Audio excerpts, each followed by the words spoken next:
അപ്പോൾ അരുൺ എന്തായാലും ഇനി എവിടെയെങ്കിലും ഇത്തരത്തിൽ പാമ്പുകളെയോ മറ്റോ കാണുകയാണെങ്കിൽ എന്താണ് ചെയ്യേണ്ടത് എന്നുള്ളത് നിങ്ങൾക്ക് പറഞ്ഞു തരും.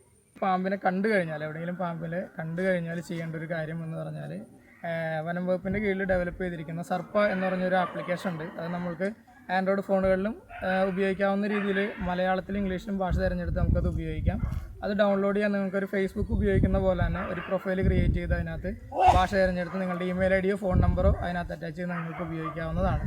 അത് ഉപയോഗിക്കുന്നതിന് പ്രത്യേകം എന്ന് പറഞ്ഞാൽ നമ്മളത് ഒരു പാമ്പിനെ കണ്ടു കഴിഞ്ഞാൽ നിങ്ങൾക്ക് ആ സ്നേക്ക് റിപ്പോർട്ട് നിങ്ങൾക്ക് അതിൽ ആ കണ്ട സ്ഥലമോ അല്ലെങ്കിൽ ആ പാമ്പിൻ്റെ ഒരു ഫോട്ടോ എടുത്ത് നിങ്ങൾക്ക് അതിനകത്ത് റിപ്പോർട്ട് ചെയ്യാം. ബൈ ചാൻസ് ഒരു കടി ആർക്കെങ്കിലും കിട്ടിക്കഴിഞ്ഞാൽ ആ കടി നിങ്ങൾക്ക് അതിനകത്ത് റിപ്പോർട്ട് ചെയ്യാം. ഒരു സ്നേക്ക് ബൈറ്റ് നിങ്ങൾക്ക് അതിനകത്ത് റിപ്പോർട്ട് ചെയ്യാം. ഒരു പാമ്പിനെ കണ്ടിട്ട് നിങ്ങൾക്ക് അതിനകത്ത് തിരിച്ചറിയാൻ പറ്റിയില്ല എന്നുണ്ടെങ്കിൽ നിങ്ങൾക്ക് ആ പാമ്പിൻ്റെ ഫോട്ടോ വ്യക്തമായിട്ട് എടുത്ത് അതിനകത്ത് പോസ്റ്റ് ചെയ്യാൻ പറ്റുകയാണെന്നുണ്ടെങ്കിൽ വിത്തിൻ സെക്കൻഡ്സ് നിങ്ങൾക്ക് അതിനകത്ത് അതിനുള്ള റിപ്ലൈ കിട്ടും.